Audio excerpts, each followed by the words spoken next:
My sister banned mom's husband from her wedding to fake a perfect family, then tried to force me to lie when mom refused to play along. My sister Tessa just tied the knot this week with her husband, Elliot. Naturally, you'd think she'd be basking in the glow of newlywed happiness, soaking in every second of her fresh start. But instead of floating on cloud nine, Tessa has been lighting up my phone nonstop these past few days. See, she had sent our mom an invitation to the wedding, hoping she'd be there to share in her big moment. But there was one important condition: mom couldn't bring a plus one. A little background: our parents split up when we were pretty young, and from that point on, family dynamics got complicated, to say the least. Their marriage was a disaster from the start: constant fighting, bitter arguments, and a home filled with tension. As the oldest, born just a year after they got married, I had a front row seat to all of it. I saw both of them at their worst. Even as a kid, I knew something was deeply wrong between them. Tessa, my little sister, was born 4 years later, and by then, I had already witnessed more than any child should. She was still young when she became aware of the chaos surrounding us. The shouting, the slamming doors, the ever-present stress, it terrified her. I, on the other hand, had become somewhat accustomed to it. That's probably why I took it upon myself to shield her, even though I was just a child myself. Whenever our parents' fights got especially bad, I tried to distract her, pulling out her toys, making up stories, doing anything to steer her mind away from the yelling coming from the next room. I'd hold her close when she got scared, whispering that everything would be okay, even when I wasn't sure if I believed it myself. I don't like talking about this part of my life. It hurts, and honestly, I've pushed a lot of those memories as far back as I can. But the truth is, it wasn't just the yelling and fighting that made our home unbearable. My dad had a violent streak, especially when he was drinking. I lost track of how many times I saw him hit my mom or whip her with his belt. His anger would spiral out of control, and sometimes, he'd lock her in the bathroom for hours, sometimes the whole night, refusing to let her out. Mom did everything she could to protect us from it. On nights when she knew he was coming home in one of what she called his crazy moods, she'd wake me up ahead of time, telling me to lock my door and look after Tessa. She needed me to keep my little sister safe. Even though I was scared, I did my best to be strong for her. I'd hold her, whispering reassurances, praying for the nightmare to end, hoping mom would be okay. Those nights felt endless. They left scars, ones I don't think ever truly faded. But what made it even worse was my dad's ability to switch personalities overnight. One minute, he was a monster, and the next, he was acting like nothing had ever happened. After a night of drinking and rage, he'd wake up the following morning, sipping coffee and making conversation like he hadn't just spent the night screaming, hitting, and locking my mom away. It was maddening. If mom ever dared to bring it up, to confront him about the abuse, the bruises, the things he'd done, he would either deny it outright or blame it on the alcohol. "I don't remember," he'd say. "I don't think I acted that way." And if she ever mentioned divorce, that's when the false promises would start. He'd swear up and down that he was done drinking, that he was going to change, that things would be different from that moment forward. But it was all just part of the cycle. Another promise, another lie, another night of drinking, another violent outburst, and then the same empty apologies the next morning. For my mom, I can't imagine how soul-crushing that must have been to hold on to even a sliver of hope that maybe, just maybe, he was telling the truth this time, only to be let down again and again.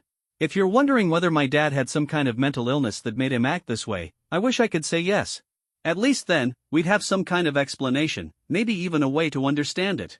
But the truth is, he wasn't sick. He wasn't suffering from any disorder we knew of. He was just cruel. A manipulative, narcissistic man who seemed to take some twisted pleasure in controlling and hurting the people around him, especially my mom.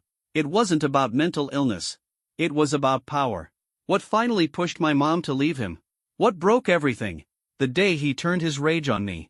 She had put up with years of abuse, endured more than anyone ever should, but when it came to us, her children, she had a line. And when he crossed it, that was it. It happened when she had to leave town for her mother's funeral. She didn't take us, Tessa and me, because we had school the next day, and she didn't want us to miss it. Before she left, she pleaded with my dad, over and over, to stay sober for just 2 nights. Just 2 nights. It was her mother's funeral, after all. The last thing she needed was to worry about us on top of everything else. My dad, of course, had no interest in going with her. Begrudgingly, he agreed to stay home and watch over us while mom was away. But the very first night she was gone, he came stumbling through the door, drunk out of his mind. I was asleep in my room when he barged in, reeking of alcohol, his words slurred beyond recognition. He started yelling, demanding to know where mom was, completely forgetting that she had left for the funeral. My chest tightened as my heart pounded against my ribs. I tried to answer him as calmly as I could, my voice shaking, telling him again that Mom was away. But he wasn't listening. He staggered around, knocking things over, kicking furniture, completely out of control.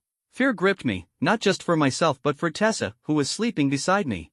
I was desperate to keep her from waking up to this nightmare, so I quietly asked him to lower his voice and leave the room. I told him he was scaring me. That set him off. In an instant, his anger exploded. He started screaming, furious that I dared to tell him what to do in his own house. He ranted about how I had no respect for him, how I was turning out just like Mom, defiant and ungrateful. His words were laced with resentment, and I could see him spiraling, slipping into that dangerous place where reason no longer existed. I knew exactly where this was headed.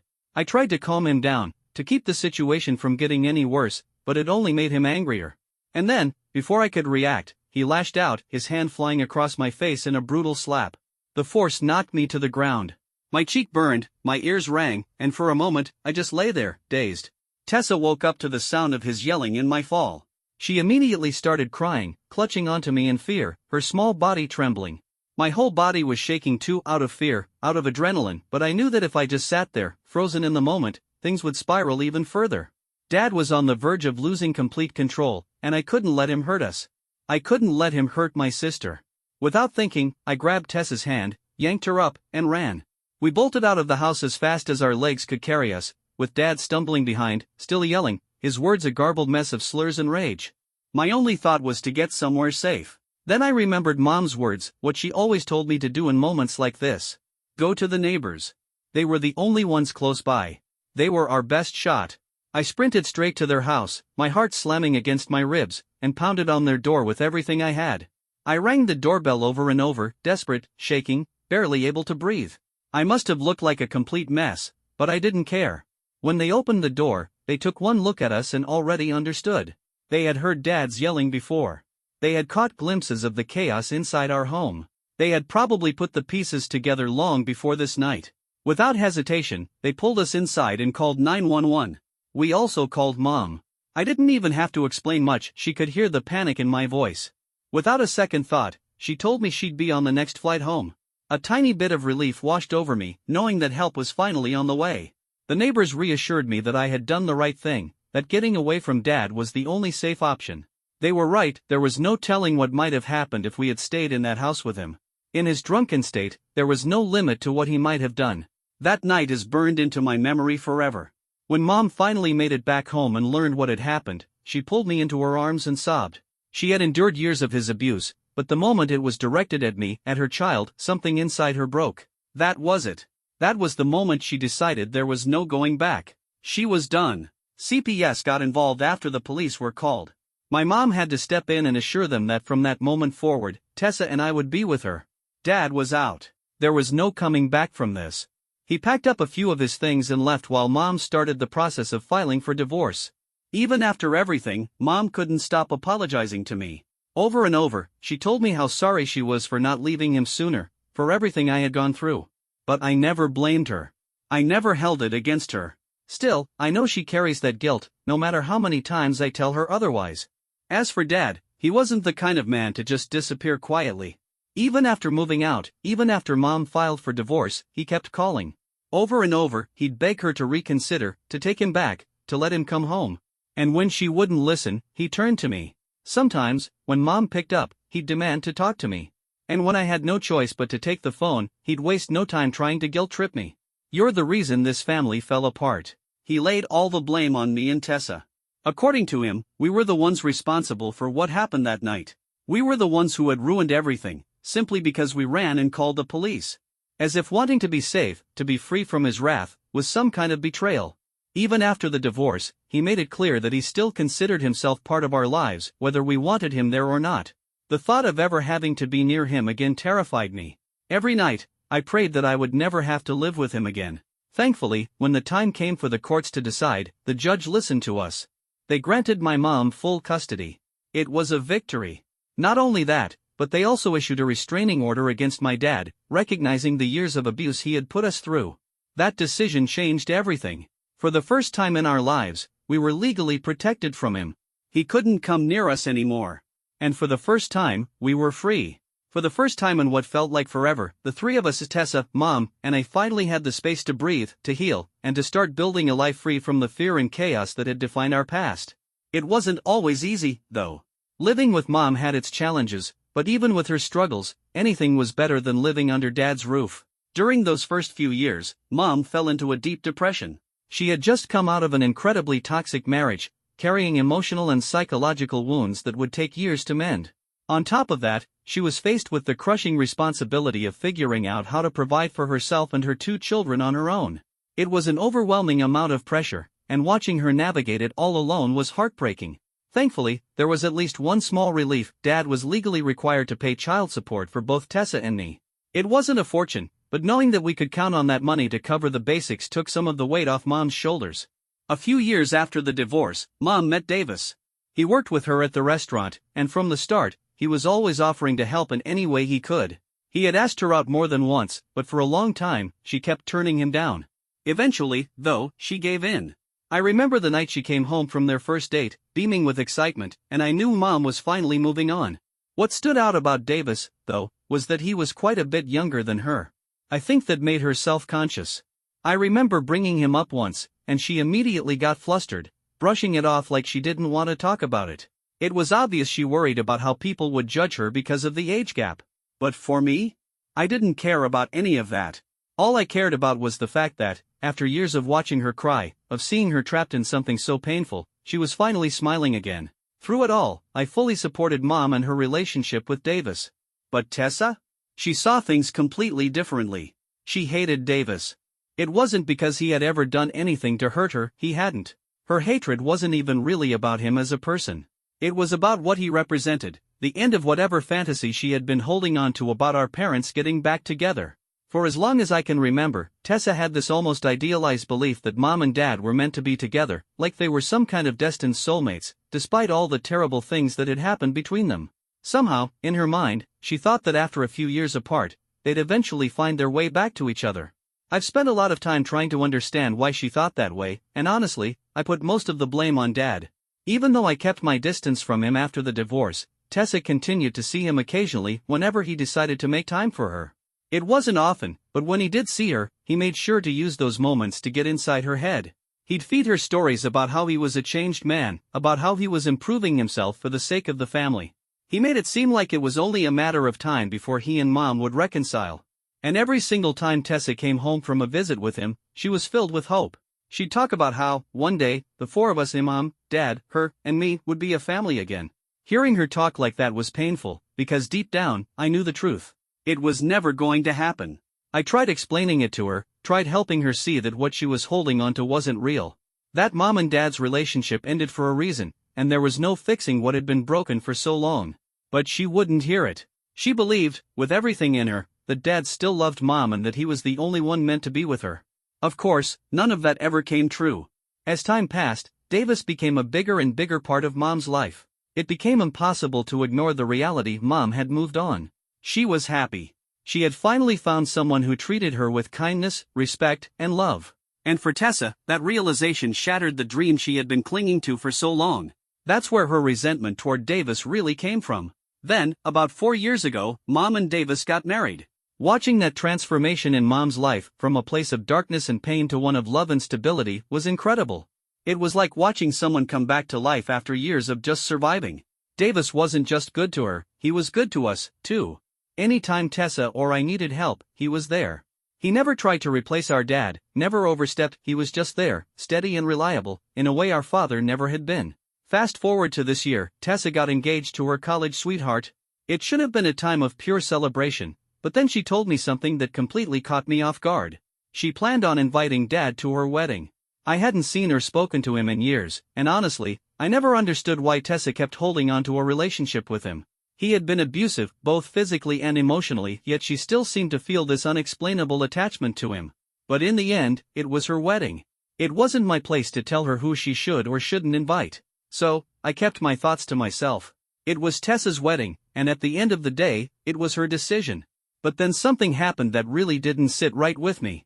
When Tessa sent out the wedding invitations, she made a very deliberate choice. Mom wasn't allowed to bring a +1. Mom called me as soon as she received her invitation, sounding confused and upset.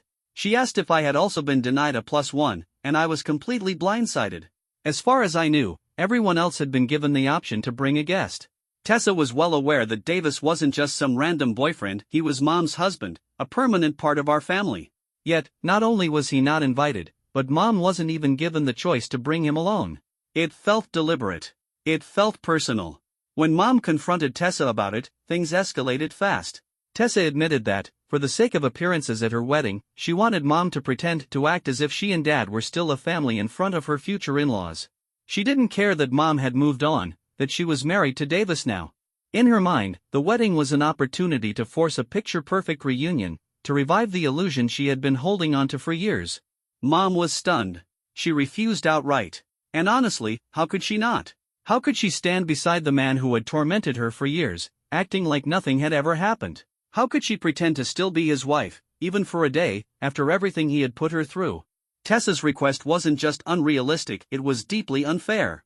It was hurtful. I tried to talk to Tessa myself, hoping she'd see how unreasonable she was being. I reminded her that Mom had every right to be happy, that she had moved forward, and that she wasn't some pawn to be used in Tessa's fantasy of a happy family. But instead of listening, Tessa lashed out at me too. She accused me of never liking Dad, of being the reason our family had fallen apart. Hearing that from her was devastating. I had spent my entire childhood protecting her from Dad's anger, his violence, his manipulation. I had shielded her as much as I could, done everything in my power to keep her safe. And yet, here she was, rewriting history, turning me into the villain in her story. In the end, Mom made the difficult choice to stand her ground. She refused to attend the wedding. After everything, the fights, the demands, the emotional strain, and Mom knew she couldn't go along with what Tessa wanted. She couldn't disrespect her own marriage just to satisfy Tessa's illusion. Dad, on the other hand, did attend. And, just as I expected, it was a disaster.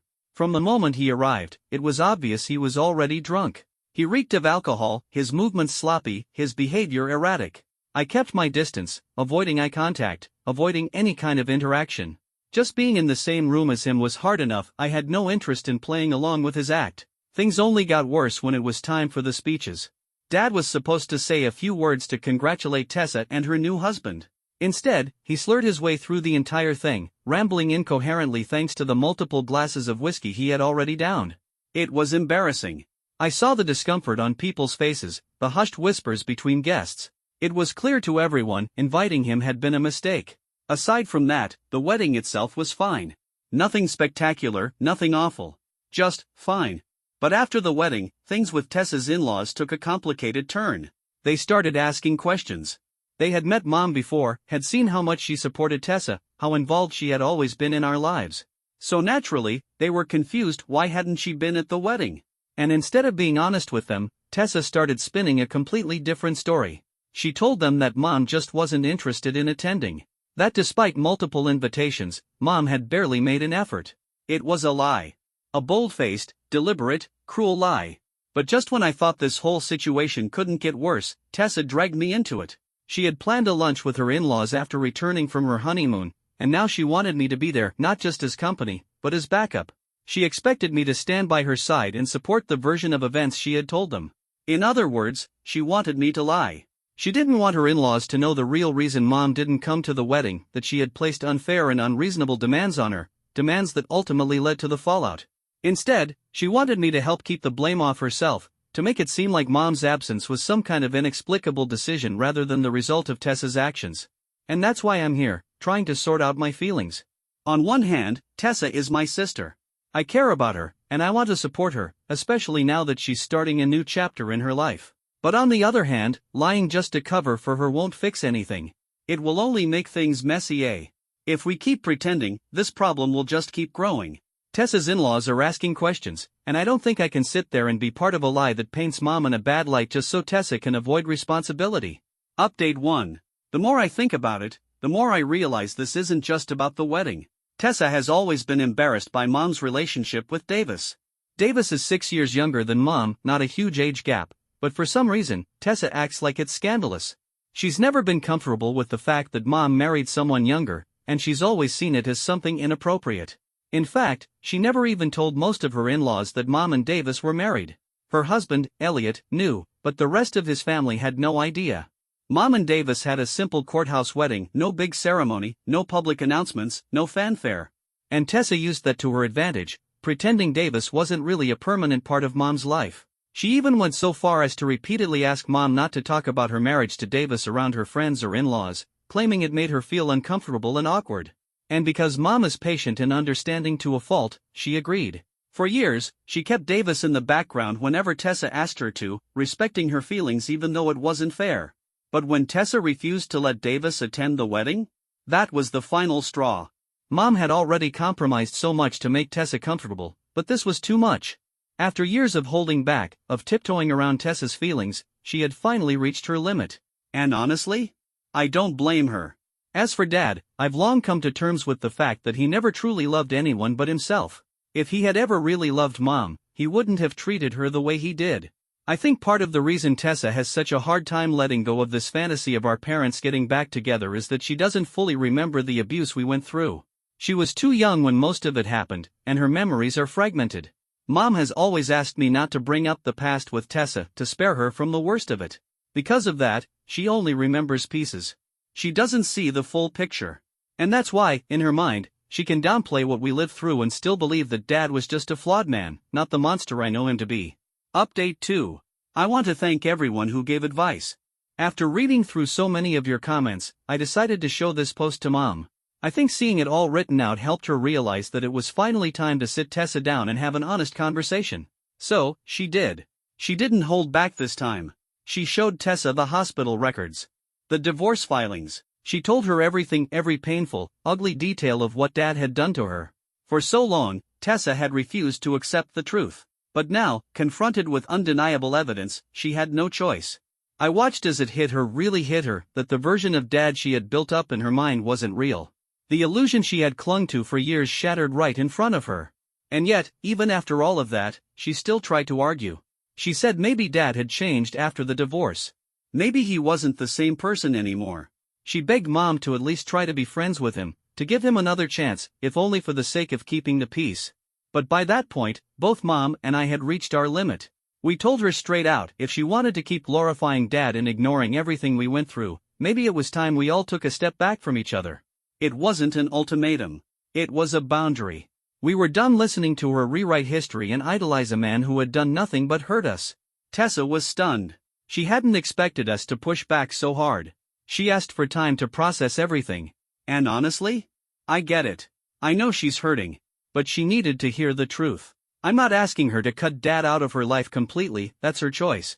What I am asking is for her to stop pretending he's someone he's not. To finally accept that the family she's been wishing for, the one where Mom and Dad get back together and everything magically works out, never existed. Update 3. It's been 4 months since my last update. And surprisingly, things have changed for the better. Eventually, Tessa came clean to her in-laws. She told them the real reason why Mom didn't come to the wedding. I think after she learned the full truth, she realized that hiding it and blaming Mom wasn't just unfair, it was hurting her relationships. It couldn't have been easy for her to admit, but she did it. And once her in-laws finally understood what our family had been through, they were far more understanding about Mom's absence. Since then, Tessa has taken an even bigger step. She apologized to Mom. And, in true Mom fashion, she forgave her. She always does. She even went out of her way to smooth things over with Tessa's in-laws, clarifying any misunderstandings. As for Tessa's relationship with Dad, she's gone low contact. I don't know if that will last forever. Maybe she'll drift back toward him, maybe she won't. But for now, it's been a huge relief to see this whole messy situation finally settle down.